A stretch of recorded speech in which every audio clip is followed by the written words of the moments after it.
Hello, welcome to or back to my channel. My name is Stevie, this is Stevie Reads, and in this video I am diving back into historical fiction romance. I don't read this genre often, but I got back into it last year, mostly because of Miss Tessa Dare. I read The Wallflower Wager because of a Read It or Unhaul It episode. I pulled it out of the jar, gave it 5 stars, and so of course I picked up the entire Stud Club trilogy. This consists of One Dance with a Duke. I don't love the new covers that these are. I prefer the nostalgia of a actual historical fiction cover, but you can definitely tell these are a reprint. Anyway, Twice Tempted by a Rogue and 3 Nights with a Scoundrel. I've heard a lot of praise about this trilogy, mostly from Whitney Novels. I'll link her down below. She loves Tessa Dare and highly recommends the Stud Club trilogy, so very excited because of that, but also because she's one of the only authors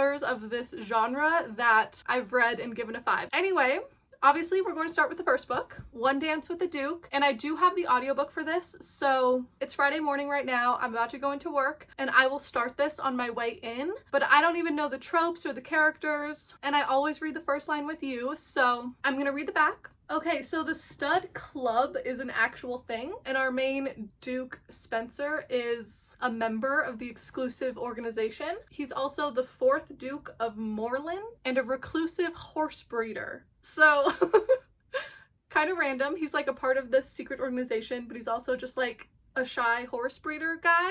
I don't know. And then the main girl, Amelia, they have an interesting meet cute where she's trying to have Spencer forgive her brother's debts. She never imagines that her game of wits and words will lead to breathless passion and a steamy proposal.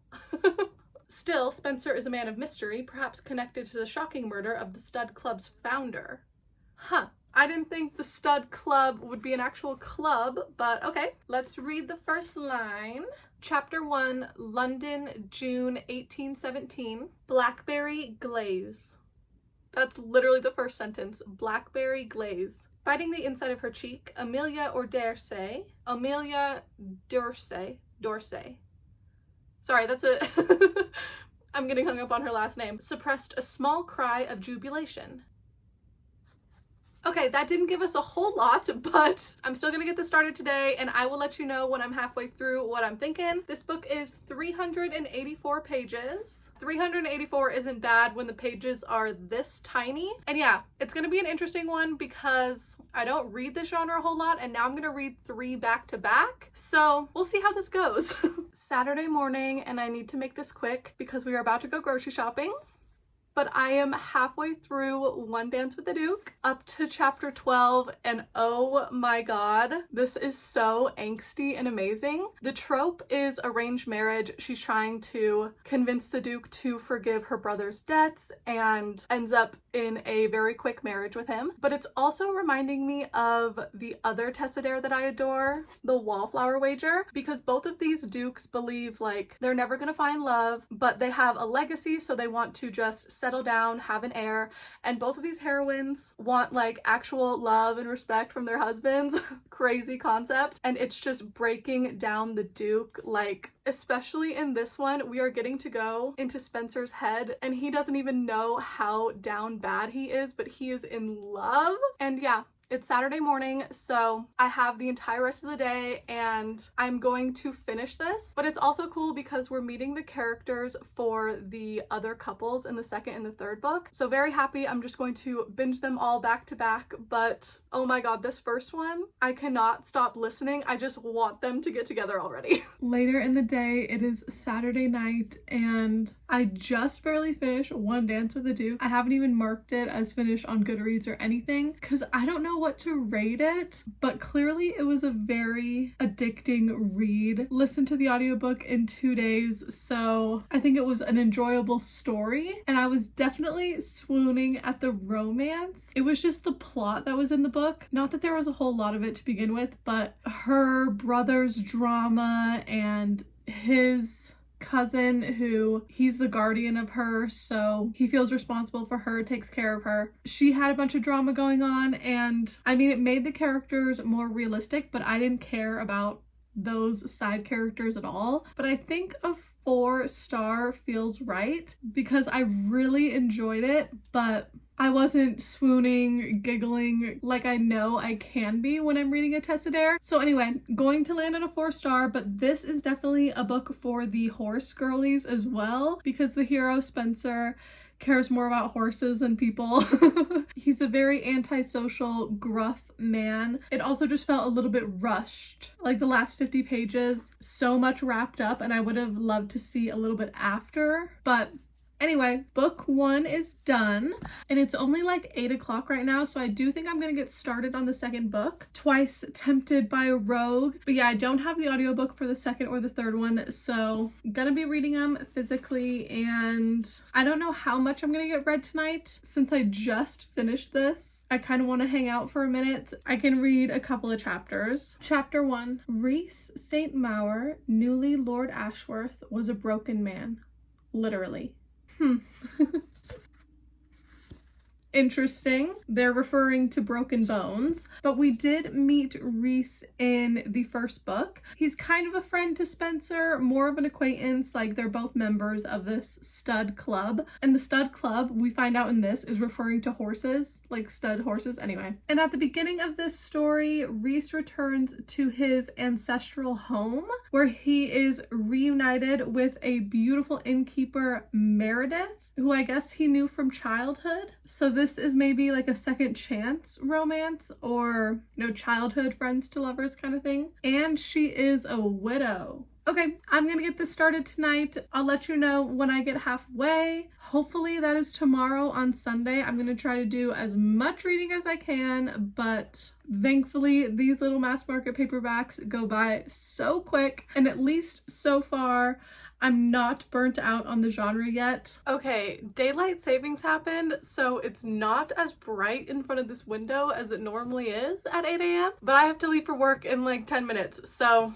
gotta do this update anyway. And yeah, it is Monday morning, but last night I got up to page 196, chapter 15, so it's barely over halfway through Twice Tempted by a Rogue, but I'm having so much fun with this. Also, sorry about the pimple patch, but it is needed. Anyway, this is not a second chance romance like I thought it was gonna be. These characters do know each other, but just barely. Our main character, Rhys, has just come back into town after 14 years, but when he left, he was 17. His family home burned down, a whole bunch of things happened, and basically his entire family fled and left the town in ruins. But he left to go join the army and to just like get away from it all. And Meredith at that time was 14 years old, so she was just skin and bones, and she had a crush on Rhys. So did all the girls in this little town, but nothing ever came of it. You know, she was an awkward teen. And then when he was away at war, she got married at 18 to a really old man because her father became ill, and the only way for her family to get money was for her to get married off. But thankfully the man that she married was like nice, and she was only married for 4 years, and when he died she got the inn that he owned. He left it to her. So at the beginning of the story, when Rhys comes back into town, Meredith is 28. She's been a widow for 6 years, and she is the innkeeper of this little town. She kind of has the entire town on her shoulders. She takes care of the inn, which is like the main source of income. They are just on this long road, and travelers stop there to rest before they move on with their journey. So she hires quite a bit of the townspeople, and that's how they make a living. But then she also takes care of her elderly father and all of the men in the town. Like, they're rowdy, they get into fights, and Meredith is the only one who can break them up, and like they actually listen to her. So anyway, that is the very beginning of the story. But then when Rhys shows up, he sees that the town is not thriving and that Meredith has done a good job with what she has, but she's going to get burnt out, and he notices that nobody is taking care of her. And he really believes in fate. He talks about it all the time. And he's like, the reason that I was in so many battles over the last 14 years and I survived was because I needed to come back and help this town, help you. And he tells Meredith almost immediately that he is going to marry her and she won't have to worry about anything anymore. He's gonna take care of it, and they're gonna travel the world, la-di-da-di-da. And And Meredith's like, no, if I marry you, then the inn won't fully be in my name. It'll be half yours. And she really cares about the town. She doesn't want to leave it. She wants to take care of her inn, and, you know, she's comfortable with the life that she's built. But obviously she's always had some kind of crush on Rhys. And since Rhys has come back into town as well, obviously he sees Meredith in a much different life. She has grown up into a beautiful woman. So there's a bunch of sexual tension, but he's not giving into it until she agrees to marry him. So they are kind of at a standstill. And I think when they actually sit down to talk, everything is going to work itself out. She just wants him to pull his head out of the sand and realize that not everything is fate. She has had to work a lot these last 14 years since he's been gone. None of this was handed to her. She doesn't feel lucky. She feels like she did the best with the cards that she was dealt. And Rhys is just like, no, this is fate. Everything is meant to be, and you're gonna be my wife. And she's like, no. So very back and forth on that. But yeah, over halfway, I'm going to take this into work. It's so little that I can just throw it in my purse. So hopefully I will have time on a break today to read a couple more chapters. But I still have like 160 pages to go. So maybe I will finish it today, maybe tomorrow. But I do think I'm liking this one a little bit more than One Dance with a Duke, just because the plot of the story is also keeping me interested.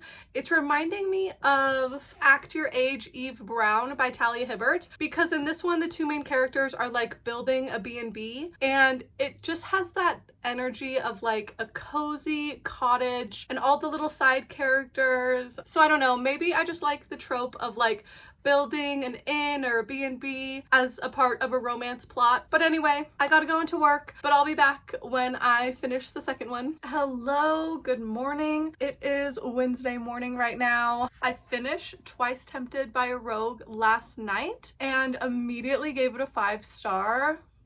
This was so good. Definitely liked it better than the first one, and like the plot was just more interesting. The side characters were just more fleshed out and realistic. Yeah, just loved like the setting of the inn, and yeah, basically just all of it. Like our main character Meredith, I just like that she was so independent already. That's very rare for a historical book, and she wasn't willing to compromise or give up anything for marriage. She's been married before, she's a widow, and that wasn't a need for her. And then our main man Rhys, you know, he is just like a battered war hero, so a lot of trauma on that one, but he was also just a brute, very one-minded, just wanted to get married. And she was kind of like, slow your roll, you gotta romance me a little bit. And yeah, the ending did piss me off. The third act breakup, I don't know, I feel like the fight that they had got pretty personal and then it was resolved really easy, so didn't love that part. But there always has to be a third act breakup. It's always going to be annoying. But overall, the whole story, I love the romance, I love the plot, and there's an overarching mystery over the entire series. So I am excited to read book 3, because in the first book we learn about the murder of the founder of the stud club. So I think in this one it's finally going to be resolved. Like absolutely nothing was solved in this book.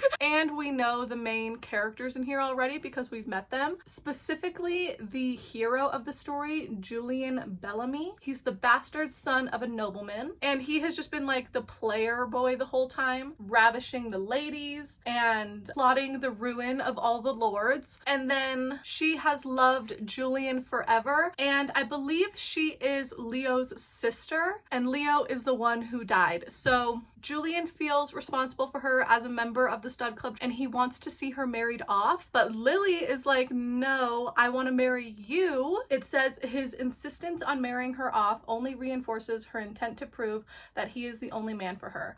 Obsessed with catching a killer, Julian sinks back into the gutters of his youth, forcing Lily to reach out with a sweet, reckless passion Julian is unable to resist. Can Lily's desire for a scoundrel save them both, or will dangerous secrets threaten more than their tender love? Sounds very dramatic, but hopefully entertaining to read. And let's read the first line. Chapter 1, London, October 1817. Ooh, London in October. Wow, that would be gorgeous. Lily awoke to a rough shake on her arm. A searing ball of light hovered before her face. Okay, so I have no idea where we're starting in the story, but Lily just woke up. Love to see it. And I don't know if I'm gonna get this started today. Like I said, it's Wednesday right now, and I have a while before this video like needs to be finished. So I don't feel like I'm on a time crunch. And even though I loved Twice Tempted by a Rogue, gave it 5 stars, I am a mood reader, and reading all of these historicals back to back, I'm not dying to read the last one right this second. So I think I'm going to take a beat on finishing this. It will be no time for you at all, so it doesn't even matter. And I don't even know what I'm gonna pick up. I'm thinking maybe a cheeky Kindle read because that would only take a couple of days. But yeah, maybe Friday I will start the 3rd book. I just need a break from this historical setting and all these historical men. Either way, I will hop back on here when I am halfway through this one. I just want to give it its full chance, so I want to go into it excited, but 2 books down, 1 more to go, and at least they are like the quickest reads you can imagine. Okay, it is Saturday afternoon right now, and I still haven't even made it halfway through 3 Nights with a Scoundrel, but it's been too many days and I need to do an update. So Wednesday, when I last talked to you, I did end up picking up a Kindle book. I read the newest Catherine Moon, and I read all of it in 1 day. I feel like I just read so much faster on my Kindle, but read that all day Wednesday, gave it a 4. And then Thursday, I started 3 Nights with a Scoundrel. I think I only made it like 80 or something pages. And then yesterday on Friday, I didn't pick up my book at all. I just wasn't really in the reading mood. And then this morning, I have gotten up to page 122, which is chapter 9. And I'm really enjoying it so far. I have just been so busy. But this couple is really fun. And we already knew Julian and had briefly met Lily, but I like Lily a lot more than I thought I was going to. She got sick as an adult with a fever, and whatever it was also gave her hearing loss. So she is completely deaf, but she wasn't born that way. It happened when she was an adult. And when she became deaf, she relied heavily on her twin brother to help her out, talking to servants, and especially at public functions like parties. When there's a lot of people and a lot of conversations going on, Lily gets overwhelmed. So she leaned on her brother for that. And as we all know, in the first book, Leo died. And Leo was Lily's twin, but he was also Julian's best friend. And we find out at the beginning of the story that the assassin who killed Leo was actually looking for Julian that night. So Julian obviously feels very responsible. He wasn't with Leo when he was attacked to be able to protect him. And also he was the one who was supposed to die. So since the first book, he has been trying to find Leo's killer to get vengeance. And at the beginning of this book, I think like 4 or 5 months had passed, and Lily is still grieving. Obviously, every day she still misses her twin, but she also wants to go back out into life again. But she's very intimidated to enter the party scene without her brother.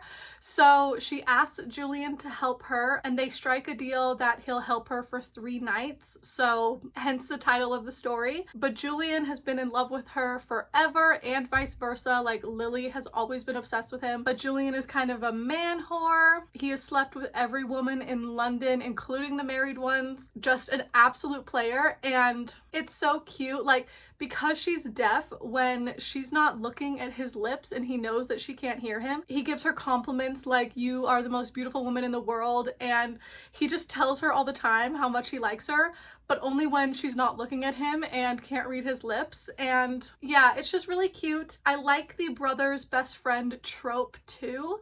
So yeah, I'm having a really good time. I wish I could just sit down and read more of it, but tonight I actually have plans, which is crazy because I never do. But my dad's Christmas present to my husband and I is tonight. He got tickets for some of my siblings and our spouses to go to a comedy show. We're gonna see Shane Gillis. Yeah, it's gonna be a very fun night, but I'm gonna do that and try not to be hungover. And then tomorrow on Sunday, we don't have a lot of plans, so goal is to finish it tomorrow. I have a couple more hours until I have to leave, but I want to keep reading today. And yeah, I am enjoying. I don't really care about the mystery anymore. Like, Leo's been dead from the first book, and maybe it's because I didn't really meet his character, but I don't really care all that much. So I know the plot will finally wrap up in this one, but That's not the reason I'm reading. I really do like Julian and Lily's tension in this. So much angst, so much yearning. Thank you, Tessa Dare. It's not the next one.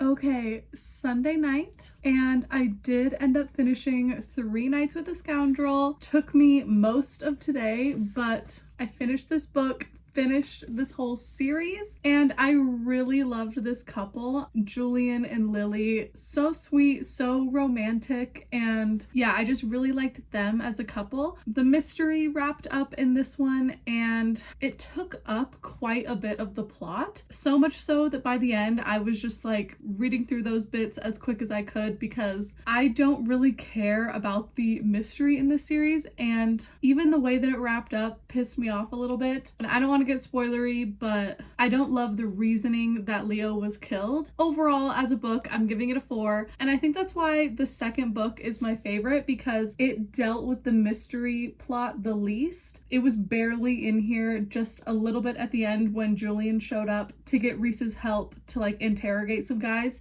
but other than that, the mystery wasn't in the second one at all. So anyway, series finally finished, and I only hauled these at the beginning of the year, so also just very happy that I picked them up so soon after I hauled them. But a couple of weeks ago I also hauled the entire Spindle Cove series, and this is also what pushed me to read the Stud Club so soon, because I hauled all 5 of these and I was like, okay, I really need to read one of these series. So these 3 are read, and I have 5 more stunning Tessa Dares to pick up. Maybe I'll do another video like this where I just read the series all in one go, but that might be difficult because I had to take a break from the genre this week and read that Kindle book. So yeah, don't know if I could read all 5 back to back, but happy I have another series of hers to binge. But if you made it all the way to the end of the video, thank you so much for watching. All of my socials are linked down below like always, and I'll see you for my next one very soon. Bye!